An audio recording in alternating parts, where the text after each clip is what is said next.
Good morning, good morning. Welcome to In the Garden with Joyful Living. I am your host, Kimberly Dixon. So I tried to go live a few minutes ago and Facebook wouldn't allow me to tag anyone, and then I don't think it was actually broadcasting, so I had to start it over. But while we wait for a few people to chime in and jump on this morning, let me give a shout out to one of my faithful YouTube watchers, Jonathan Wilson in Atlanta, Georgia. Jonathan watches faithfully every video I post. He watches it, he likes it, he comments on it. So I just wanted to give a special shout out to him this morning because I really appreciate your patronage and your support. While we wait for a few people to join, let's go ahead and take a look at the garden this morning. See what we got going on out here. Good morning. So last week we talked about small beginnings, and if you saw last week's video, you can tell already that everything out here is growing. Good morning, Tara. Good morning, Latrinda. So glad to have you ladies on. But that is my eggplant. The Roma tomato is doing wonderful. Still waiting on those cucumber, seeds to pop up, but just give them a little bit of time. We've got zucchini coming along, jalapeno pepper, hot red pepper, and I don't even know if you can tell or not, but this is the raspberry bush that my son planted. When you get it, it's in a dormant state, but it's getting little hairs on it, so it's waking up. And then here is my cherry tomato. You see I have green onions growing with it. That improves the flavor of the tomato and also deters aphids and other bad insects. And I forgot to mention the chives that with the other tomato.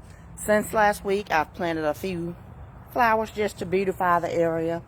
But last week, we didn't have any evidence of the sweet peas coming up. And now the sweet peas are coming up.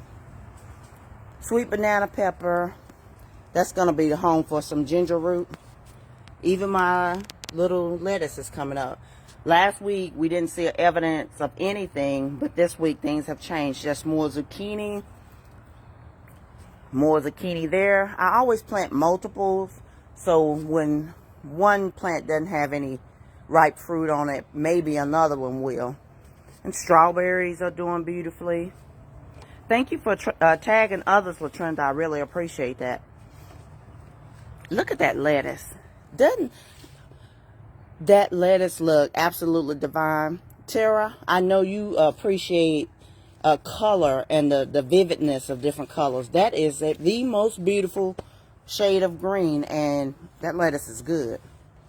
Then that is my sweet red bell pepper. Here's the bee balm that I split last week. It has a little bit of powdery mildew, but I've already started treating that. But bee balm is it attracts pollinators. We have some peas coming up in that bucket as well, but you can't really see them all. Here's some things that I still have yet to plant. Garlic chives, which is going to go in the ground with some other tomatoes that I have. That's some straight egg cucumber. Lots of basil in here because I'm going to put it everywhere. One, it smells divine, and two, it helps deter certain insects, as well as it improves the flavor of tomatoes. Because think about it, every Italian dish that has any kind of tomato sauce in it has basil in it. So plant some basil next to your tomatoes to improve the taste. My cocozelle squash is coming up. My watermelon plants are coming up. And this is the asparagus bed. It doesn't show any evidence of anything coming up yet. But it can take up to 21 days because I planted bare roots in here, not seeds. So we're just waiting to see what happens with that. So this is sweet potatoes. And this actually, I'm going to tell a story involving my sweet potatoes this morning. So good morning, Amanda. So stay tuned and listen to the entire story. But this doesn't look like much. But because what I've been doing is every time one of these gets any type of length to it, I cut it off and I put it in a cup of distilled water. So those are my sweet potato slips. You actually can plant these potatoes as they are in the ground and they will continue to grow. Or you can split it up, and as you can see, 3 sweet potatoes in there. And now I got a good, 10 slips. So, and just some flowers. This is my planting table, so you're always going to find quite a bit of junk over there, but it's good junk.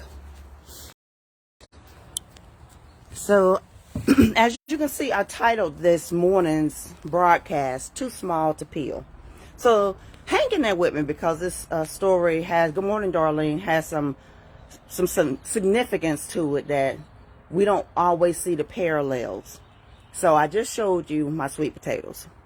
This is my 3rd year doing sweet potatoes. The first year, I watched a YouTube video, found out how to grow slips using the actual potato in soil, so I planted them in May. I was so excited. Me and Daddy were talking about that plant every day, because when I say it took over my entire patio, it took over my entire patio. Well, when it came time to harvest it, by that time we had lost Daddy. Not COVID related, but he had gone on to glory. He was ready. But the sweet potatoes were literally this long and about that wide, and they were too small to peel. So I was so heartbroken, because I was looking forward to those potatoes, and I said, I'm not going to do this again. I have put all this energy and this time into this plant and gotten nothing from it. But in the back of my head, you know, that first day I was pretty disappointed. I was bummed out. But in the back of my head, I heard my daddy say, Pooh, that's what he called me, you can do anything. You're a smart young lady. So I started researching what I needed to do with the sweet potatoes. And turns out I did it correctly. I did plant it in May. But what the YouTube video didn't mention was you need to start your slips much sooner than that, because sweet potatoes take 9 months to mature. And mine had only had, 5 or 6 months. So they were too small to even peel. So the next year, last year, I started my slips, some in December, some in January. And when I harvested them in October, I literally had sweet potatoes the size of my hand in a bucket. So, but even with that, there were still a few in there that were too small to peel, but I didn't throw them away. You see those sweet potato slips that I just showed you in that bucket with those small potatoes in there? That's actually the potatoes that were from last year's harvest, were too small to peel and to cook, yet they were still useful because they are reproducing new slips for this year. So I'm telling you this for a couple different reasons. One, sometimes when we do things in life and we don't get the result that we anticipated, we quit. We say, well, I put too much time and too much energy and just too much into it to have gotten nothing from it. But you did get something from it. You learned a valuable lesson. I learned the mistakes I made prompted me to go back and do some research, and I learned what it really takes to take care of and nurture and grow sweet potatoes. So when we're gardening, we're gonna have some mishaps. We're gonna kill some stuff, y'all. I wish you could see. You see the beautiful lushness that's appearing out here, because it'll be lush later on. But I wish I could tell you the number of plants that I have killed. And sometimes in life, when we make a mistake and things don't go as we planned, or we plant something in the garden and we don't get the result we were anticipating, we give up. We don't try it again. When if we just tweak it just a little bit, then even those sweet potatoes that are too small to peel can produce something for you. Because see, that tomorrow is Easter and we're going to be celebrating the resurrection of Jesus. But when God created the world and everything in it, he created it to reproduce. So even those sweet potatoes that seem they're too small to eat, they're too small to peel, but they still will reproduce. It will still, good morning, Darius, it will still keep giving to you. So don't throw up your hands when something in your life is too small to peel. Figure out how you can use it in the state that it is in, and then increase your knowledge so that next time when you do it, and that it applies to everything in life. It can be with your business, it can be with your family. And what I mean when I say family, okay, if you have children, raise your hand. If you have multiple children, raise your hand. Didn't you do things a little differently with your second child than you did with your first one? You learn through the process of what worked and what didn't work. Same thing applies to your garden. Same thing applies to your business. Same thing applies to your health. If we eat whatever we want to, it's going to show up in multiple ways. Our weight, our blood work. My blood work look good, but y'all, my weight is, you know, I'm a big girl. I love me, but I'm a big girl. So the things that we do, it shows up in our life. So when something is too small to peel, don't just cast it away. Look for what you can learn. See how you can use what you've got right there in front of you. Because had I thrown those potatoes away that were too small to eat, good morning, Tara said each of these children are different beings requiring different things. Absolutely. And every year, my plants require different things. Because I continue to use the same soil, but I amend it. So it needs different nutrients because the plants from the previous season have been using the nutrients in your soil. Everything requires something different, a different blueprint. You don't build two different houses and use the same blueprint. It doesn't work.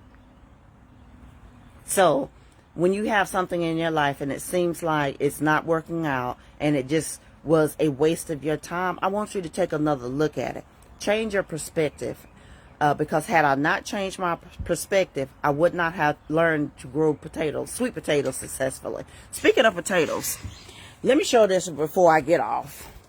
So last year, I planted red potatoes in that container there.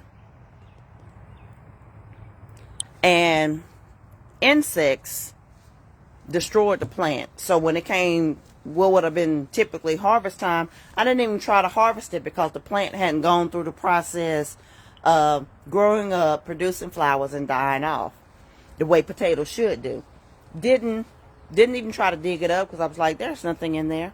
So over the winter, I just set the bucket in the storage shed just to so that I would have it at the beginning of this season. Well, lo and behold, couple of weeks I go in there to start bringing my things out, gathering my pots, cleaning my pots, and that nature. And guess what's growing in the pot that I just sat in the shed? Potato plants. Now, I don't know what's going to come of it. I don't know how it's going to produce potatoes or if it will produce potatoes. But I'm going to try to do a better job this year of keeping the pests at bay, so that I can just see if I get if it yields some potatoes. Don't throw your hands up in exasperation because it didn't turn out the way you thought it was going to turn out.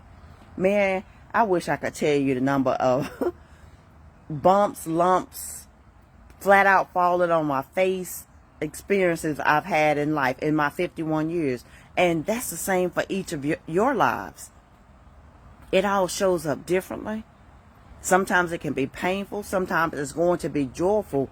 But if we take those painful experiences and change your perspective on it, look at it in a different way. Good morning, LaTanya. If you look at it in a different way, you will see what you can use from that experience that's going to propel you, that is going to shoot you into the stratosphere.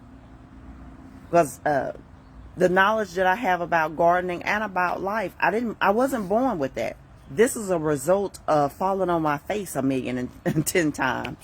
But it's also the result of getting back up every time you fall.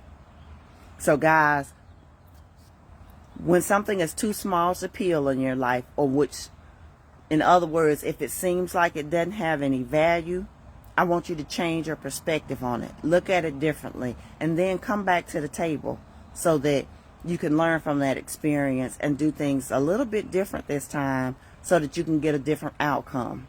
Guys, thank you for watching In the Garden with Joyful Living. And again, I wanted to give a shout out to my YouTube watcher, Jonathan Wilson in Atlanta, Georgia. He's a faithful follower and watcher and commenter, just like some of you guys on here, Tara Henry and Laura Jones and J. Dwayne Garnett and Kimberly Hines Winborn, some of you guys that have been supporting me from the very beginning. I appreciate you. I love you. Thank you for watching In the Garden with Joyful Living. Bye-bye.